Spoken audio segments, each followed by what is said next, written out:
واغفرني بنور محبتك يا أرحم الراحمين والحمد لله رب العالمين. وارزقني علم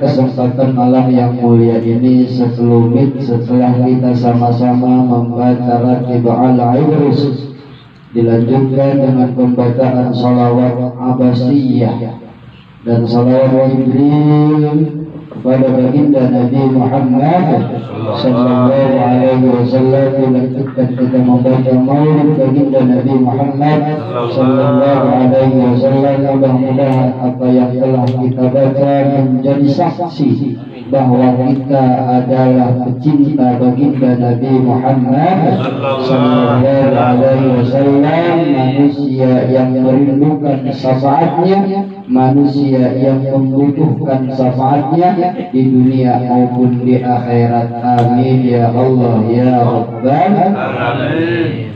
Kesempatan yang mulia ini sekelumit saya akan menjelaskan tentang pentingnya menuntut ilmu, sebagaimana dijelaskan oleh Syekh Nawawi Tanara Al-Bantani di dalam suatu karyanya yang bernama Kitab Qomi Tubiyah.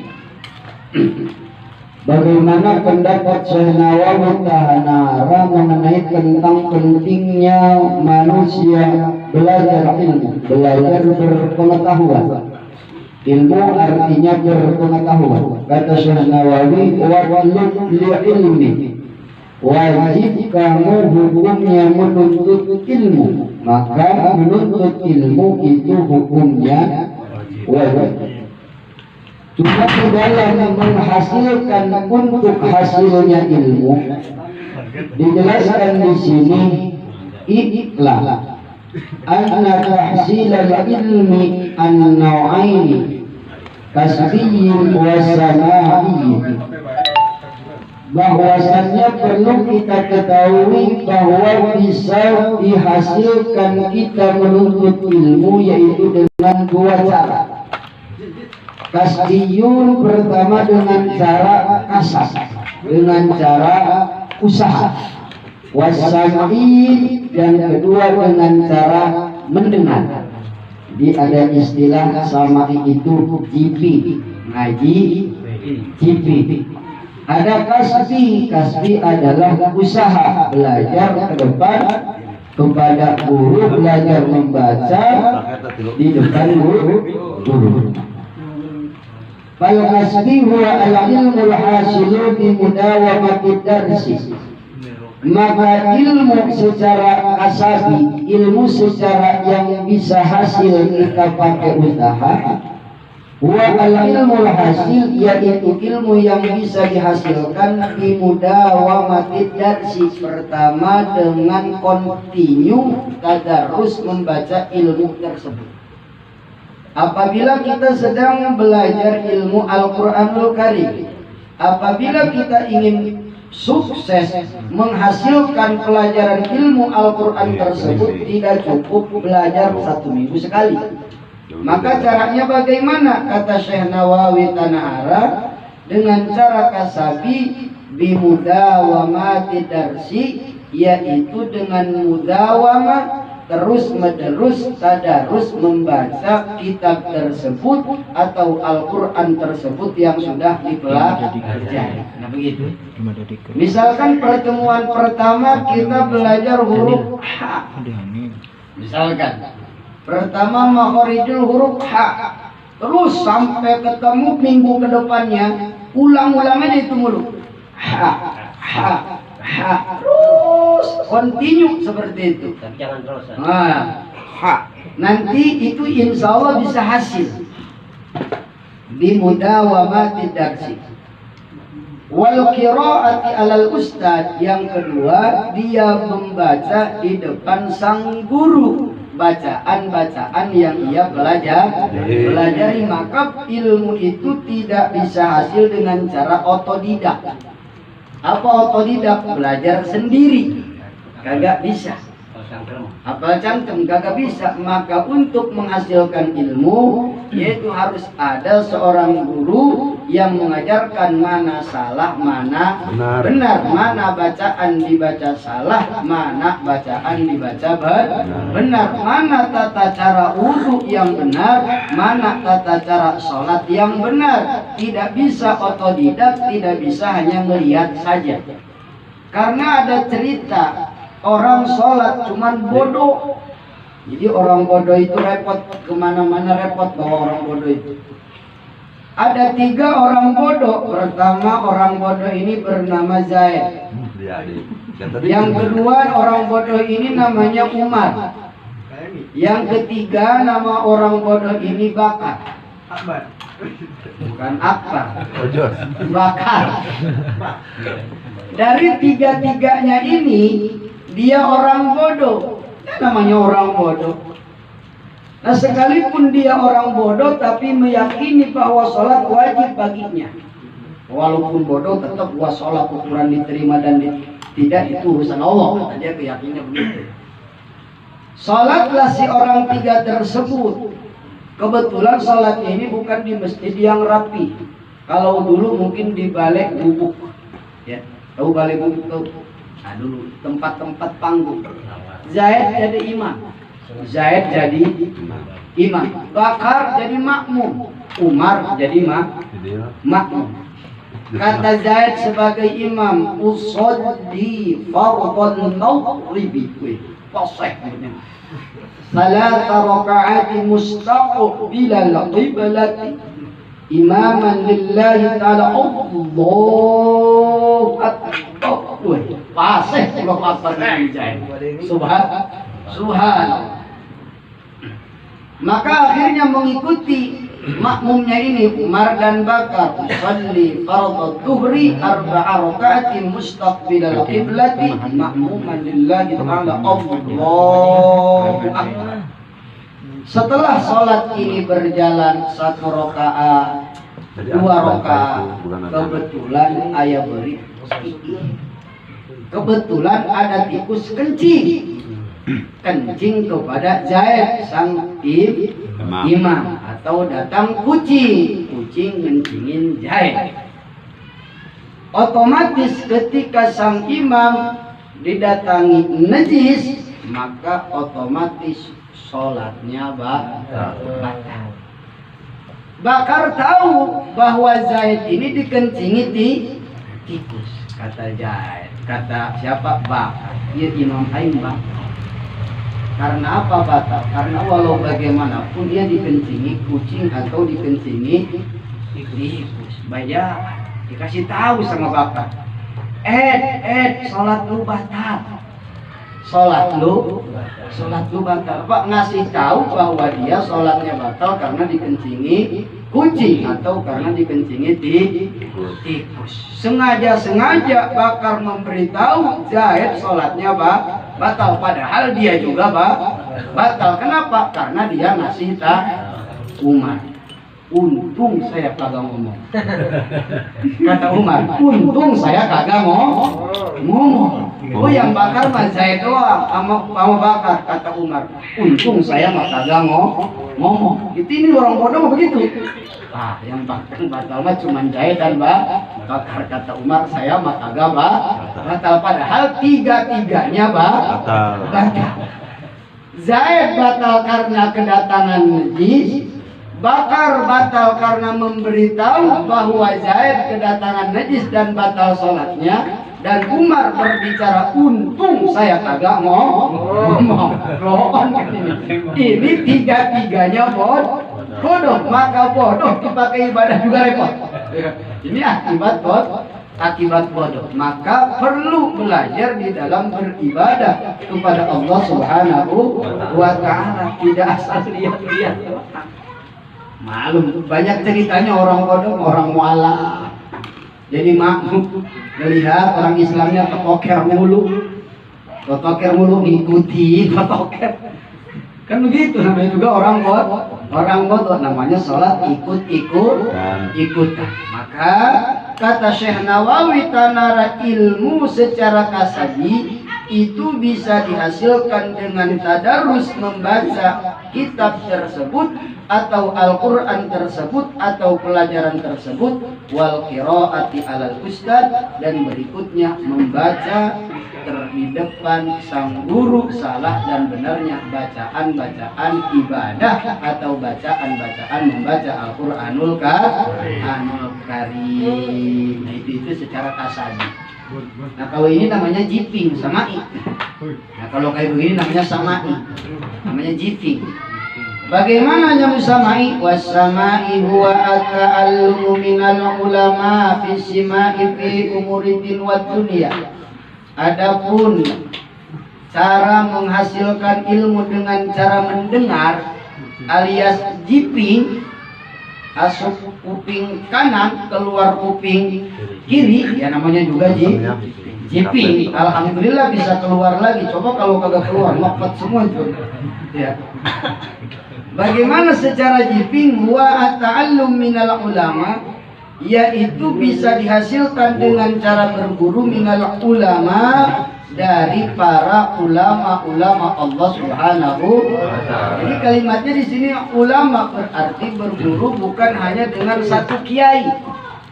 Berarti berguru kepada siapa saja yang sifatnya komponen ilmunya mumpuni. Makanya ulama mufradnya alimun.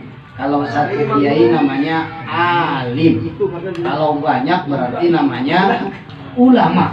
Kalau banyak berarti namanya ulama. Makanya organisasi NU itu namanya Nahdlatul Ulama, kebangkitan para ulama, karena di dalamnya bukan hanya satu kiai tapi berpuluh-puluh, beratus-ratus kiai. Maka namanya ulama.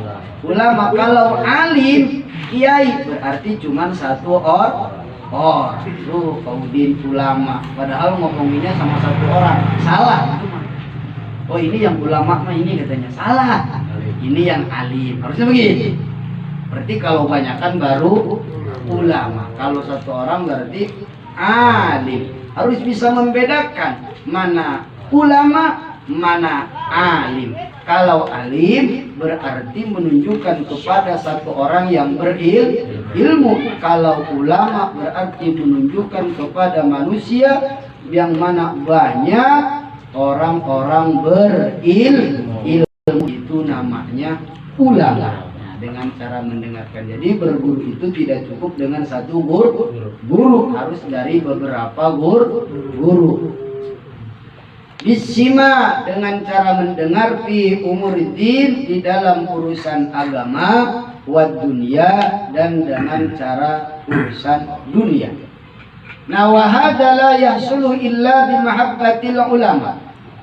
Nah, cara berguru secara samai ini, secara hanya jiping saja, kata Syekh Nawawi, tanahara la yahsulu, ini tidak akan bisa berhasil illa bimahabbatil ulama, terkecuali ia cinta terhadap para ulama-ulama Allah Subhanahu wa Ta'ala. Jadi kuncinya kalau seandainya ingin hasil dalam menuntut ilmu, bimahabbatil ulama, cintailah para ulama-ulama Allah Subhanahu wa Ta'ala yang mengajarkan ilmu-ilmunya Allah Subhanahu wa Ta'ala. Waqtilati mahum, dan ikut campur di sana.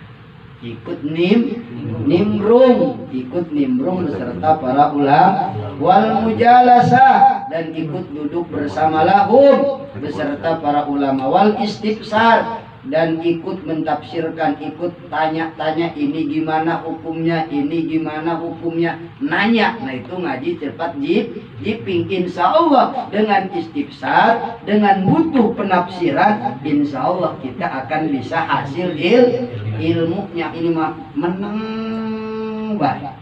Meneng padahal kagak ngerti, meneng orang mengantuk. Nah, kalau tidak bisa ya ditanya. Kalau tidak bisa menjawab ya cukup jawab tidak bisa. Ini mah udah tahu kagak bisa ditanya. Sok tahu. Sama-sama terus ke neraka kan gitu. Jadi kalau ditanya kita tidak bisa jawabannya, jawablah adri, jangan sok tahu. Minhum wa yajibu 'alal muta'allimi ayyan ya bitahsilil ilmi ridallah. Wajib terhadap orang yang berguru menuntut ilmu, niat yang pertama bitahsilil ilmi, dengan menghasilkan ilmu. Niat yang pertama ridallah, mengharap ridhonya Allah Subhanahu wa ta'ala. Itu kalau tadi niat ngajinya itu niatnya itu tuh. Niat yang pertama agar ilmu itu berhasil ridhallahi ta'ala. Niat pertama hasilnya ilmu yaitu mengharap ridhonya Allah Subhanahu wa ta'ala. Bukan ingin dipuji tetangga, bukan dipuji seseorang, bukan, tapi menghadap ridhonya Allah Subhanahu wa ta'ala. Kenapa mengharap ridhonya Allah? Karena ngajilah pekerjaan yang diridhoi oleh Allah Subhanahu wa ta'ala. Karena pekerjaan itu ada yang dibenci oleh Allah, ada yang disukai oleh Allah Subhanahu wa ta'ala. Mana pekerjaan yang disukai dan diridhoi oleh Allah Subhanahu wa ta'ala? Salat, ngaji. Nah berarti orang sholat, orang ngaji, dia mendapatkan ridhonya Allah Subhanahu wa ta'ala. Ada begunya Allah. Allah tidak suka terhadap orang yang kepada Allah Subhanahu. Jadi kalau pengen tahu orang yang dibenci oleh Allah adalah orang yang melanggar aturan Allah Subhanahu wa ta'ala. Jadi kalau seandainya 1 bulan kita kagak ngaji, itu berarti 1 bulan kita ada di dalam kebencian Allah Subhanahu wa ta'ala. Na'udzubillahi min. Maka pentingnya ngaji itu gitu. Pertama apa? Ridallah, mengharap ridhonya Allah Subhanahu. Karena hanya ada di dalam ngaji lah ridhonya itu akan Allah berikan. Alhamdulillahirabbil alamin. Jadi bukan harap apa-apa. Yang kedua, niat wajib bagi muta'alim, sifatnya wajib bagi orang yang belajar agar ilmunya bisa berhasil. Pertama, niat mengharap ridhonya Allah, dan yang kedua wa izalatil jahli, menghilangkan kebodohan, an-nafsihi, dari diri sendiri. Niatnya itu dulu tuh. Ini mau ngaji, habis ngaji negorin orang mulu, nggak usah ngomenin orang lain mulu, biarin orang lain gimana kayak intinya begitu. Wa izalatil jahli an-nafsi, menghilangkan kebodohan, an-nafsi, dari diri kita sendiri. Imam dikomentarin mulu padahal dia juga belum benar. Itu tuh. Awas ini ya. Oh dia masalah itu bener ya, komentari nggak boleh, Mas ya. Jadi ngoreksi orang mulu, giliran dirinya dikoreksi mengambok. Oh benar. Gitu tuh, nggak boleh begitu tuh. Gereja mah begitu mah. Jadi niat agar bisa hasil ilmu itu pertama mengharap ridhonya Allah, dan yang kedua menghilangkan kebodohan dari diri sendiri. Karena kalau kagak ngaji repot bisa jampe adus akan kawin mah ayam. Aduh, mureje marah ayam sampai adus itu bisa. Terus penting masal man ke bae adus tuh bisa itu asal cakrup. Apa harus ada membedakan mana ibadah dan bukan ibadah. Mana yang membedakan ibadah dan bukan ibadah, yaitu niat. Mandi ngabeusan badan, mandi besar pun ngabeusan badan. Bedanya mana? Hari adus mandi besar mah pakai niat, hari mandi udang mah tuh make niat. Orang mah yang boga pamajikan kan? Penting isuk-isuk mandi tapi belas make pamajikan diniatkan ibadah hari nu mandi biasa mah henteu ibadah henteu biasa bae gitu nya Masih banget baik. wah masih beungeut nya atuh si beungeut teh geus eueuh ibadahan bukan apa masih wa izalatil jahli an nafsi. Yang kedua menghilangkan kebodohan dari diri sendiri. Itu tuh jadi niat yang kedua agar hasil ilmu menghilangkan kebodohan dari badan sendiri. Dan berikutnya wa ansa iril juhal, dan berikutnya daripada orang-orang yang lain yang bodoh. Nah setelah kita bisa baru kita ajarkan. Baru gitu tuh. Ini mah belajar kagak apakah yang lain komen mulu begitu tuh ya, belajar kagak apa lain di komen mulu nih. Kalau mau ngomen berarti kitanya sudah belajar. Oh itu salah no, kita kasih karena emang dia bodoh. Wa ansa iril juhal, niat berikutnya menghilangkan kebodohan untuk orang lain. Kata kita itu ruku bukan begitu, no sujud bukan begitu, mungkin karena dia belum belajar. Nah kita sudah belajar, wajib kita ngasih tahu. Nah itu kewajiban kita. Iril juhal, hilangkan kebodohan dari kita dan kebodohan untuk orang lain. Awas nih. Makanya kalau komen-komen doang mah kitanya kagak belajar mah nanti ribet kita. Coba gimana kalau lu pinter mah? Nanti kan begitu. Tapi kalau kita udah belajar nih begini, sujud begini, tahiyat begini. Oh, ini mah yang lain di komen dulu giliran ditanya mah puyeng. Mah kagak bisa jawab. Maka pertama menghilangkan kebodohan dan berikutnya menghilangkan kebodohan untuk orang lain setelah kita mampu untuk belajar. Dan berikutnya wa ihyaiddin, menghidupkan agama. Jadi menuntut ilmu tujuannya menghidupkan agama. Agama Islam ini bisa hidup jika orang Islamnya sadar dengan kewajiban.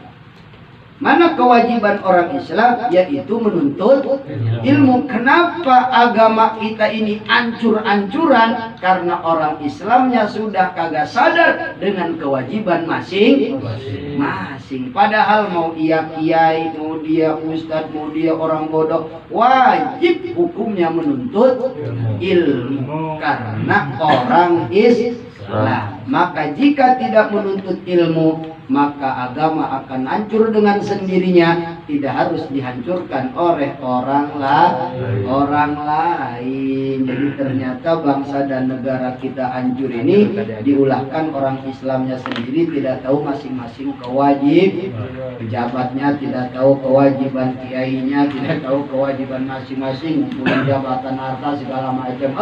Akhirnya mah agama diolok-olok, diem saja.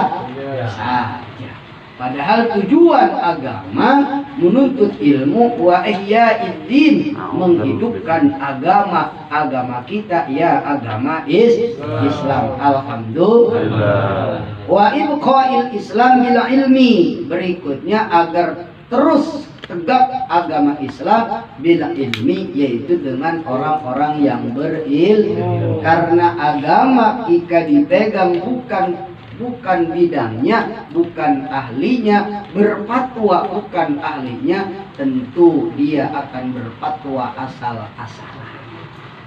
Belum kawin beda agama diperboleh, kan begitu kan? Karena hukum terlalu bebas, liberal kan itu.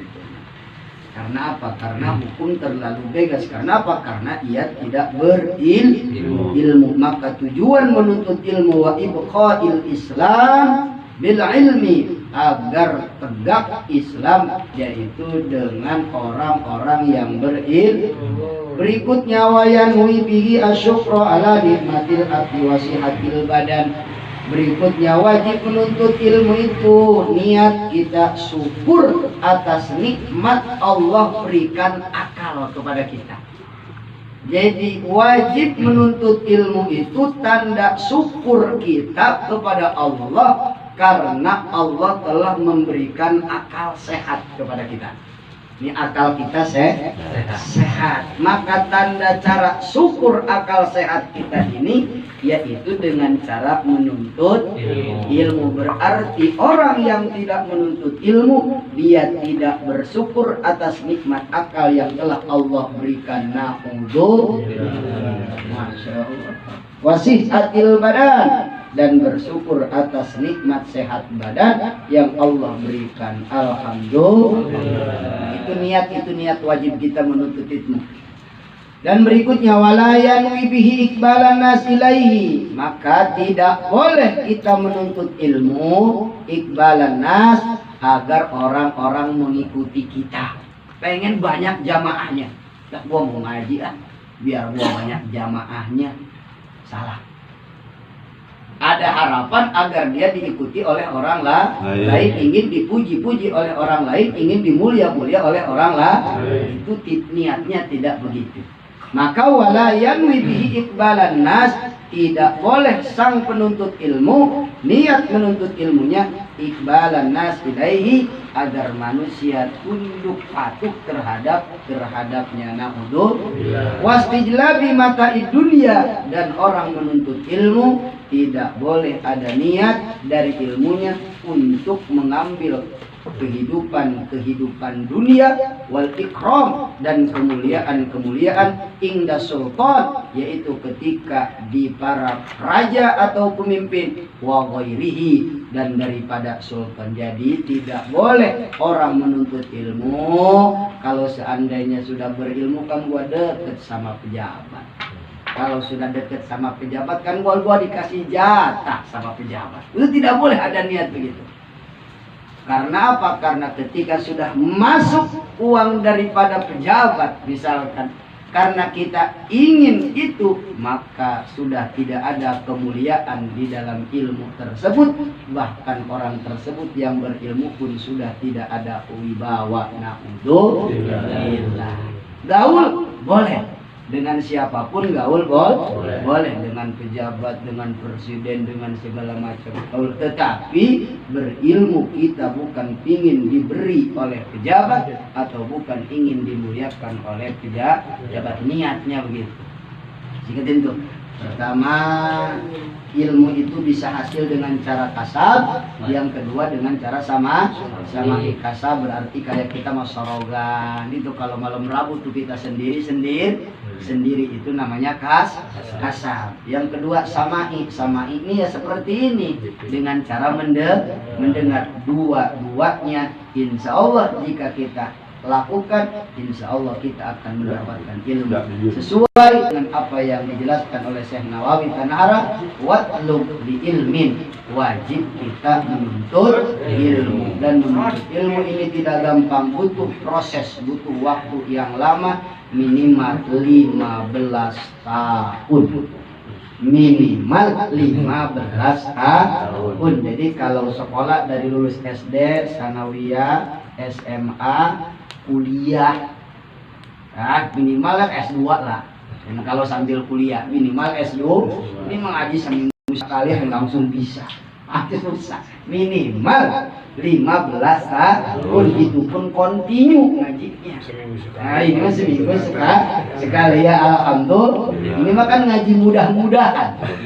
Ngajinya ngaji mudah-mudahan aja. Ini mah mudah-mudahan daripada udah mendingan ngaji ya. Alhamdulillah, daripada kagak sama sekali. Masya Allah. Maksudnya diwalayan lebih ikbalan nas. Jadi niat kita menuntut ilmu bukan ingin manusia berdatangan kepada kita dan kita gara-gara berilmu datang urusan dunia dan kita dimuliakan oleh raja. Na'udzubillah min dzalik. Adapun nanti manusia memuliakan kepada kita karena ilmu kita, bukan berarti kita ingin dimuliakan. Emang itu mah sudah janjinya Allah Subhanahu wa taala, orang yang berilmu akan diangkat derajatnya oleh Allah Subhanahu. yarfa'illahil ladzina amanu minkum walladzina utul ilma darajat. Allah akan mengangkat manusia, yaitu orang-orang yang berilmu. Tidak harus kita minta, Allah langsung yang mengangkat derajatnya, insya Allah. Alhamdulillah. Ya, mudah-mudahan kajian pada malam ini walaupun sekelumit bisa kita pahami dan bisa kita amalkan. Mudah-mudahan menjadi penggugur dosa-dosa kita Allah Subhanahu wa taala, dan mudah-mudahan dicatat amal soleh oleh Allah Subhanahu wa taala bahwa kita pernah menuntut ilmu. Alhamdulillah. Alal kafi salatullah ala syafi salamullah bimulidin bighani salaminal balwa ya Allah ibadallah rijalallah abizuna li ajlillah wa qur'anana lillah asana bifadlillah wa ya aqtab wa ya anjab wa ya sadat wa ya amabab wa antum ya ulil albab ta'ala wa ansara